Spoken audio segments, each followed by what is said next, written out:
विद्यार्थियों, आज हम आपकी पाठ्य पुस्तक वसंत का पाठ नंबर 4 पढ़ेंगे, जो कि एक कविता है। कविता का नाम है दीवानों की हस्ती। कविता आरंभ करने से पहले मैं आपको दीवानों के बारे में बताऊंगी और हस्ती शब्द का क्या अर्थ है ये भी बताऊंगी। दीवाने दीवाने कौन होते हैं बेटा? दीवाने उन्हें कहते हैं जो हर हाल में मस्त रहते हैं, चाहे उनके जीवन में सुख आ रहा है चाहे दुख आ रहा है, दोनों ही परिस्थितियों में वे हमेशा खुश रहते हैं और वे वर्तमान काल में ही जीने में विश्वास रखते हैं। हस्ती हस्ती क्या होती है? हस्ती का अर्थ होता है अस्तित्व या फिर मौजूदगी या फिर ठिकाना। इस कविता में हम पढ़ेंगे कि दीवानों की हस्ती क्या है, उनका ठिकाना क्या है। इस कविता के रचयिता कौन है? इस कविता के रचयिता हैं भगवती चरण वर्मा जी। बेटा, भगवती चरण वर्मा जी ने यह कविता आज़ादी से पहले लिखी थी। इस कविता में कवि ने खुद को भी दीवाना ही माना है। वे कहते हैं कि दीवाने जहाँ भी जाते हैं वहाँ पर रहने वाले लोगों के जीवन को खुशियों से भर देते हैं। आइए अब हम जानते हैं इस कविता में कि दीवानों का स्वभाव कैसा है।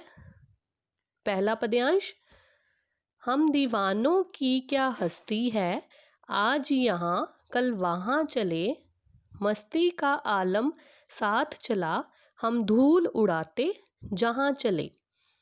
आइए पहले हम इसके शब्दार्थ देखते हैं। पहला शब्द है दीवानों। जैसा कि मैंने आपको बताया है, दीवाने कौन होते हैं? जो अपनी ही मस्ती में रहते हैं। दूसरा शब्द है हस्ती। हस्ती का अर्थ होता है अस्तित्व। तीसरा शब्द है मस्ती। मस्ती का अर्थ होता है मौज। चौथा शब्द है आलम। आलम का अर्थ होता है दुनिया या फिर हम इसको माहौल भी कह सकते हैं। इसका अर्थ देखते हैं। हम दीवानों की क्या हस्ती। कवि कहते हैं कि हम दीवाने लोगों की क्या हस्ती है, कोई हस्ती नहीं है। अर्थात दीवाने लोग कुछ ऐसे होते हैं, अगर इनके पास कोई चीज़ होती है तो ये उसका घमंड नहीं करते, और अगर किसी चीज़ की कमी है तो उसका इनको दुख भी नहीं होता। इसलिए दीवानों की कोई भी हस्ती नहीं होती है। आज यहाँ कल वहाँ चले, दीवाने कहते हैं हमारा कोई एक ठिकाना नहीं है। अगर हम आज यहाँ हैं, कल पता नहीं हम कहाँ चले जाएंगे। हम एक स्थान पर ज़्यादा देर तक टिक कर नहीं रह सकते। मस्ती का आलम साथ चला, हम धूल उड़ाते जहाँ चले। दीवाने लोग जहाँ भी जाते हैं वहाँ का माहौल मस्ती में बदल देते हैं। मस्ती का आलम साथ चला और हम धूल उड़ाते जहाँ चले, और हम वहाँ पर रहने वाले लोगों के दुखों को धूल की तरह उड़ा देते हैं। दूसरा पद्यांश, आए बनकर उल्लास अभी, आंसू बनकर बह चले अभी, सब कहते ही रह गए, अरे तुम कैसे आए कहाँ चले। दूसरे पद्यांश में दीवाने लोग कहते हैं, इसमें एक ही कठिन शब्द आया है बेटा, उल्लास। उल्लास का अर्थ होता है खुशी। इसमें दीवाने क्या कहते हैं? दीवाने कहते हैं हम जहाँ भी जाते हैं वहाँ पर रहने वाले लोग बहुत ज़्यादा खुश हो जाते हैं। आए बनकर उल्लास अभी। और जब ये फिर उस स्थान को छोड़कर जा रहे होते हैं तो सभी लोग दुखी हो जाते हैं। लोगों को उनके जाने का पता तक नहीं चलता। कवि कहते हैं कि हम तो मस्त मौला किस्म के हैं, जहाँ पर भी हम जाते हैं खुशियाँ ही खुशियाँ लुटाते हैं, और जब फिर हमारा समय आ जाता है वहाँ से आगे निकलने का तो लोग कहते हैं कि अरे तुम कैसे आए और फिर कहाँ जा रहे हो। लोग हमसे प्रश्न करते हैं कि तुम कब आए और कब चले गए, पता ही नहीं चला। तीसरा पद्यांश, तीसरे पद्यांश में दीवाने लोगों द्वारा पूछे गए प्रश्न का उत्तर देते हैं। किस ओर चले यह मत पूछो, चलना है बस इसलिए चले, जग से उसका कुछ दिए चले, जग को अपना कुछ दिए चले। इस पद्यांश में दीवाने लोगों द्वारा पूछे गए प्रश्न का उत्तर देते हैं। वो कहते हैं कि हमसे यह मत पूछो कि हम कहाँ जा रहे हैं, क्योंकि हमारा स्वभाव जो है पानी की तरह है, जैसे पानी आगे बहता रहता है वैसे ही हमारा भी कोई ठिकाना नहीं है। हमने तो आगे जाना ही था, इसीलिए हम जा रहे हैं। जग से उसका कुछ लिए चले। दीवाने कहते हैं हमने यहाँ रहकर आप लोगों से बहुत कुछ नया सीखा है, बहुत अच्छी अच्छी बातें सीखी हैं। अब हमने आगे जाकर आगे के लोगों को भी तो ये सिखानी है। जग को अपना कुछ दिए चले। दीवाने कहते हैं अगर हमने आप लोगों से कुछ सीखा है तो बदले में हम लोगों ने आपको भी तो कुछ ना कुछ तो दिया ही है, आपके दुखों को भी तो दूर किया है। चौथा पद्यांश।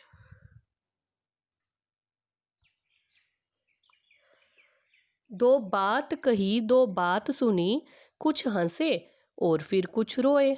छक्कर सुख दुख के घूंटों को हम एक भाव से पिए चले। दीवाने लोग कहते हैं हम जहाँ पर भी जाते हैं सभी लोगों को एक समान समझते हैं। दो बात कही, हम अपनी भी बातें उनको सुनाते हैं, दो बात सुनी और उनकी बातें भी सुनते हैं। कुछ हंसे और फिर कुछ रोए, उनमें से कुछ लोग खुश होते हैं और कुछ लोग दुखी होते हैं। हम दोनों लोगों को एक समान रूप में लेकर चलते हैं, सब लोगों के सुख दुख को हम सुनते हैं। छक्कर सुख दुख के घूंटों को हम एक भाव से पिए चलें। दीवाने कहते हैं हम अपने जीवन में सुख और दुख दोनों को समान भाव से ग्रहण करते हैं। बेटा मैं आपको एक उदाहरण बताती हूँ। जैसे अक्सर दुनिया में लोग होते हैं जो अगर जीवन में सुख है तो उसका जिम्मेवार तो खुद को ही मानते हैं कि हाँ मेरी वजह से ये काम हुआ, मेरी वजह से हम सब ठीक है। पर जब कभी उनके जीवन में दुख के पल आते हैं तो वे बड़ी जल्दी में बड़े आसानी से दूसरों का नाम लगा देते हैं कि उसकी वजह से मेरे जीवन में दुख आया। पर जो दीवाने लोग हैं उनका स्वभाव ऐसा बिल्कुल भी नहीं है। वो सुख का जिम्मेवार भी खुद को मानते हैं और दुख का जिम्मेवार भी खुद को ही मानते हैं। इसलिए इन पंक्तियों का अर्थ ये है छक्कर सुख दुख के घूंटों को, कि उन्होंने सुख और दुख दोनों को एक भाव से पिए चले, समान भाव से ही वो सुख और दुख को ग्रहण करते हैं, दोनों का जिम्मेवार वो खुद को ही मानते हैं। इसका अंतिम पद्यांश देखते हैं। हम भिखमंगों की दुनिया में स्वच्छंद लुटाकर प्यार चले, हम एक निशानी सी उर पर ले असफलता का भार चले। इसमें कठिन शब्द आए हैं। भिखमंगो, भिखमंगो होते हैं जो भीख मांगने वाले होते हैं, भिखारियों। निशानी होती है चिन्ह या आप निशानी भी बोल सकते हो। भार बोझ। स्वयं होता है खुद, अपने आप, स्वयं मीन्स खुद अपने आप काम करना। और स्वच्छंद होता है आज़ाद, या स्वच्छंद का आप अर्थ ले सकते हो जो अपनी इच्छा के अनुसार चले, आज़ाद रहे। उर का अर्थ होता है हृदय और आबाद होता है बसना। ये अंतिम पद्यांश में आएगा, आबाद बसना। अर्थ देखते हैं। हम भिखमंगों की दुनिया में स्वच्छंद लुटाकर प्यार चले। दीवाने लोग कहते हैं कि इस दुनिया में बहुत से लोग ऐसे हैं जो भिख मंगे हैं। भिख मंगे मीन्स जिनके पास प्यार की कमी है। तो स्वच्छंद लुटाकर प्यार चले। पर दीवाने लोग क्या हैं, उनका स्वभाव कैसा है? वो तो स्वच्छंद मीन्स अपनी इच्छा के अनुसार वो उन पर प्यार लुटा देते हैं। हम एक निशानी सी उर पर ले असफलता का भार चले। पर दीवाने लोग इन अंतिम पंक्तियों में थोड़ा सा निराश हो जाते हैं। वो कहते हैं कि कई बार ऐसा भी होता है हम लोगों के दुखों को दूर नहीं कर पाते, क्योंकि इस दुनिया में हर तरह के लोग रहते हैं।